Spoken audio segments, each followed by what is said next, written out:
Bien, estamos de vuelta porque estamos dando continuidad a esta información que está aún en desarrollo de este boicot que ha ocurrido en la cárcel de La Victoria. Las informaciones y detalles actualizados que tenemos es lo siguiente. Esta trifulca, la información que hay que se produjo por un asunto de dos grupos, tal vez por una especie de lucha territorial, que como muchos sabrán, lo mismo que pasa en las calles y los barrios donde están copados por la delincuencia y por cosas de tráficos, etcétera, hay siempre un asunto territorial y como un grupo defiende el territorio. Al parecer algo había ocurrido en ese sentido en esta cárcel y estos dos grupos llegaron a este punto para crear este boicot. También reiteramos el dato de que son al menos 3 muertos y 9 heridos y que esto ocurrió entre los patios 1 y 2 de la cárcel, así que fue en la parte externa donde esto ocurrió. Este asunto también da los datos en esta información actualizada de que 6 heridos de los que fueron heridos con armas de fuego y armas blancas fueron trasladados a un hospital fuera del centro penitenciario, mientras que el resto de los heridos fueron atendidos en la unidad médica de La Victoria. Esto también se produjo alrededor de la 1 de la mañana de esta madrugada, así que desde esa hora una de las madres que vimos en los medios de comunicación hablando y dando declaraciones, está ahí desde la madrugada, amaneció en espera de información y las autoridades aún no habían dado información. En el comentario que les he hecho, les he hablado de que ya de parte del señor Pesquera, de parte de la Policía Nacional, había dado ya las informaciones que se tenían hasta ahora. Sin embargo, no dio ningún dato de lo que la prensa ha estado esperando como las razones por las que esto se produjo. Hablando el oficial Pesqueira en representación del director de la policía, Eduardo Ten, había dicho que eran 3 muertos y 9 heridos básicamente como confirma esta información. Pero aparte de esto, tenemos la identidad de las personas que lamentablemente fallecieron en este crimen, este boicot que ha pasado aquí dentro de la cárcel. El primero es Juan Nicolás Ovalles, apodado El Mello, de 30 años. También Pedro Moreno, de 31 años, y Rafael Batista Rasputín, de 35 años.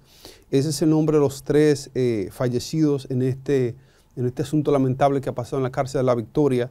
Reitero mis condolencias para las madres, especialmente de estos fallecidos en este caso tan triste.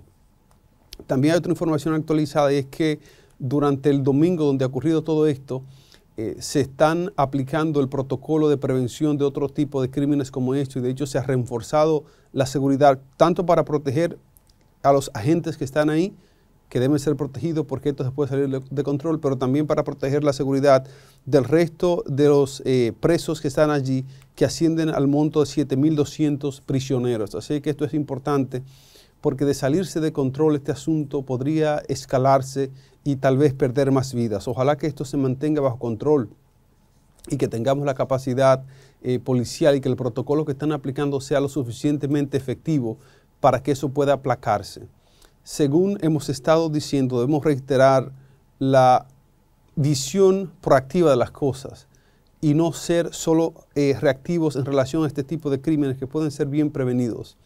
El hecho de que lleguemos a este punto donde prisioneros tienen la capacidad y la operatividad de tener armas de fuego con balas, con municiones y armas blancas dentro de los centros penitenciarios es un asunto muy delicado. Es delicado porque así como estos 3 muertos que han pasado aquí y el gran número de heridos, esto puede sacar de control a un sistema penitenciario. El hecho de que se entienda que ya sea un hecho, el hecho de que hayan personas con armas de fuego, armas blancas, que tengan acceso a teléfonos celulares, que tengan comunicación con el exterior, que puedan hacer los pedidos para recibir esas armas, que puedan hacer los negocios desde ahí, que puedan enviar a cometer cualquier tipo de ajusticiamiento o acto delincuencial desde la cárcel, es un asunto que debe preocuparnos. La sociedad, la comunidad periodística de la comunicación debemos enfatizar y ser reincidentes en el hecho de que compartamos estas informaciones y emitamos nuestras opiniones asertivas de cómo debe tratarse un sistema penitenciario. Comentaba el día de ayer y en días anteriores de cómo no debemos dejar que la viralidad de los hechos se lleve la atención necesaria que debemos tener para asuntos importantes. Ese es un asunto importante y hay que prestarle atención al tema de la seguridad penitenciaria, hay que tomarle atención al tema del hermetismo que debe haber entre la sociedad y los privados de libertad. Cuando se dice privado es que no deben tener acceso a libertad y esto conlleva acceso a lujos, a comidas de restaurantes, a armas de fuego, a armas blancas y sobre todo a teléfonos celulares desde los cuales pueden cometer desde la cárcel un gran sinnúmero de acciones criminales. La atención debe estar puesta en eso, señores.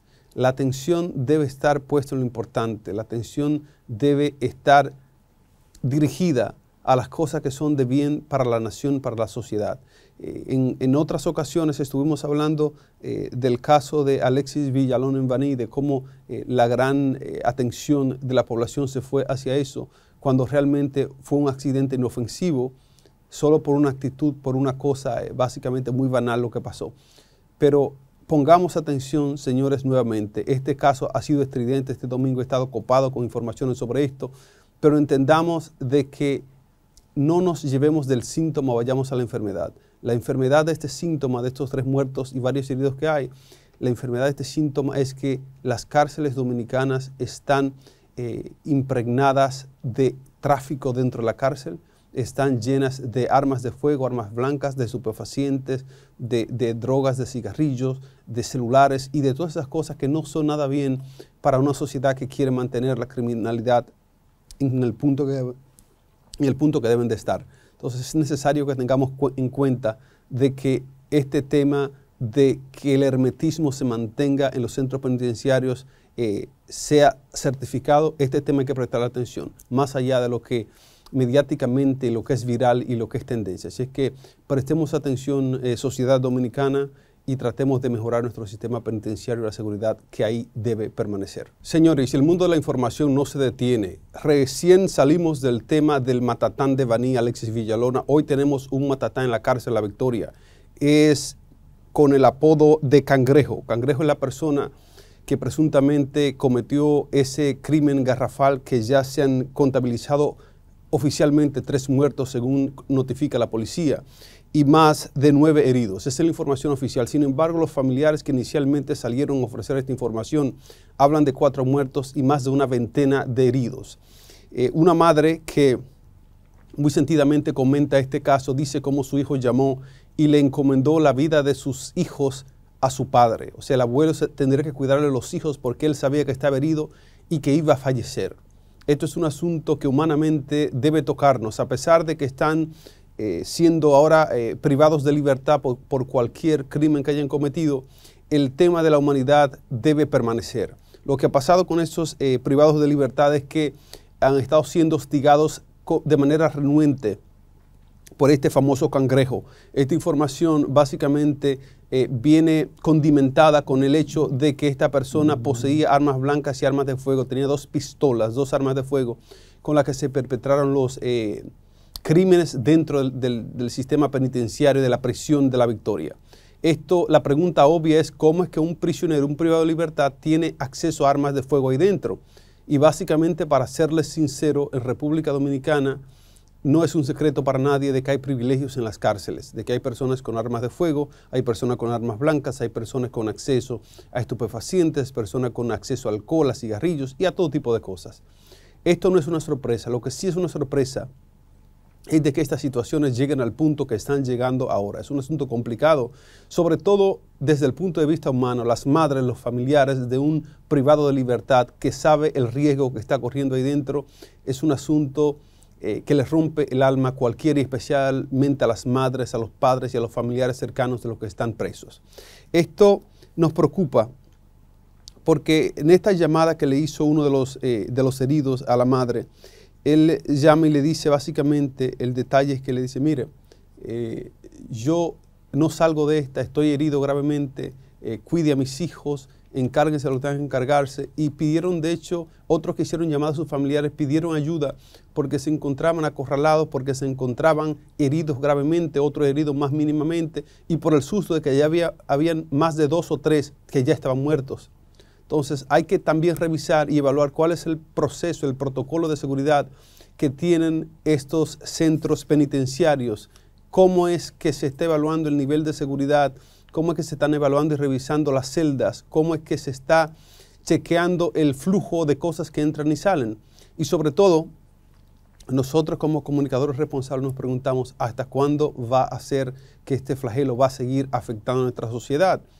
Porque desde hace mucho tiempo se ha venido diciendo y cantando, se ha hecho una canción popular que habla de una jaula de oro, que tienes todo ahí dentro pero sin amor. Entonces hay que ver desde cuándo esto ha venido pasando y hasta cuándo va a llegar.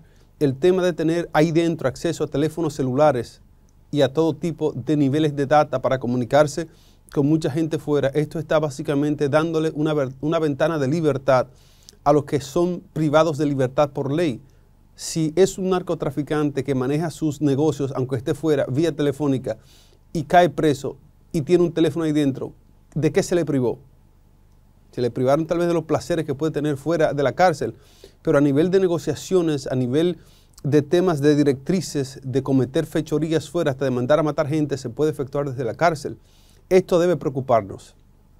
El privado de libertad tiene que ser privado de acceso a lo que está pasando fuera, a lo que está pasando en la sociedad, que los quehaceres que fueron delictivos cuando estaba fuera no puedan proseguirse y seguirse haciendo desde la cárcel. Que el acceso que tenían fuera, armas de fuego, para ejercer poder sobre las personas, no deben tenerlo dentro de la cárcel. Entonces es un asunto que nosotros como comunicadores responsables debemos asumir y tratar de hacer lo mismo para que eso se aplique y para que las cárceles se limpien, para que la justicia pueda ser justa de verdad. Porque tener un reino de terror dentro de un sistema penitenciario y tener un grupo de delincuentes de alto rango, que tienen la capacidad de hacer que le entren armas ahí dentro, armas blancas, armas de fuego y todo tipo de facilidades de celulares. Otra cosa también es la fastuosidad de los altos presos, a los que hay que llevarles comidas del mar, frutos del mar, hay que llevarles sus platos especiales porque se lo merecen al parecer, porque tienen amarres con los guardias que trabajan en el sistema penitenciario y se les concede todo eso. Entonces, al parecer, el tema de caer preso en República Dominicana es irse de vacaciones sin pagar renta.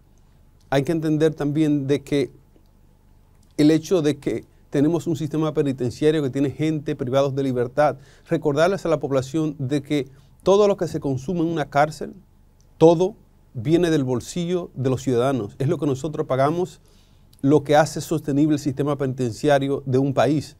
Entonces, si estamos pagando para que se le prive de libertad a una gente, no podemos también permitir que ahí dentro se le brinden los placeres que están acostumbrados ellos a recibir fuera de la justicia, que tengan el acceso a las armas y el acceso a controlar situaciones y aterrorizar básicamente a la población, en este caso, de la cárcel. Sobre todo, el hecho, independientemente de que los que hayan cometido crímenes estén privados de libertad, el hecho de que lo hayan hecho mal no significa que deben ser hostigados y vivir en una zozobra dentro de la cárcel. No significa que deben ser víctimas de maltratos, de golpes, de tiros, de puñaladas y de todo tipo de abusos a su integridad física. El tema de la justicia tiene básicamente que ver con privar de libertad a la gente, de que no puede hacer las actividades que hacía fuera de la cárcel, pero no que ahí dentro se vaya a hostigar y hasta matarlo. Es un asunto que a nosotros nos preocupa como sociedad. Queremos que las personas que nosotros queremos y que están cerca de nosotros no caigan en ese tipo de situaciones para que sean judicializados y caer a la cárcel. Pero si fuese así, sería muy preocupante. Sería preocupante porque el hecho de tener un familiar privado de libertad, sea por un accidente, sea por un crimen, sea por una agresión, sea por un robo, por lo que sea, todo esto debe ser una alarma para nosotros. Piensen en las madres, sobre todo en las madres, porque básicamente en este tipo de situaciones nadie sufre más que una madre. Cuando una madre recibe la noticia de que uno de sus hijos va a ser judicializado, es como que se les rompe el alma. Se les rompe el alma, se les rompe el espíritu. no importa lo garrafal que haya sido el crimen que hayan cometido, para las madres sus hijos siempre son inocentes. Hay un tema que tal vez para romper la seriedad y la solemnidad y el romanticismo de esta parte del comentario, hay una frase muy famosa que se pegó aquí en las redes sociales de una madre que decía, él roba y se roba la gorra y se roba esto, pero no roba motor. Una parte cómica, porque es que a la madre no le importa lo que el hijo haya cometido, no le importa lo que haya hecho, es un sentimiento intangible que no se puede ver de dónde es que sale, sino de ese asunto tan importante que fue la conexión que tuvo una madre con su hijo en el vientre. Nosotros les extendemos nuestras condolencias a las madres de esos 3 que han fallecido en este lamentable accidente, en este lamentable crimen. Hay otra persona que está en estado grave, muy delicado, que ojalá que se salve. Y a los que están gravemente heridos y a los otros heridos, a las familias, extendemos nuestro apoyo, porque independientemente de lo que sean y de donde estaban, son seres humanos y merecen la dignidad que se le indilga naturalmente. A las madres que lo tomen con calma y que entendamos nosotros como sociedad, como comunicadores, como entes activos de esa sociedad, que debemos ser voces estridentes para que las cárceles de República Dominicana estén limpias y que este tipo de eventos y de casos no se repitan en este país. Hasta aquí el comentario.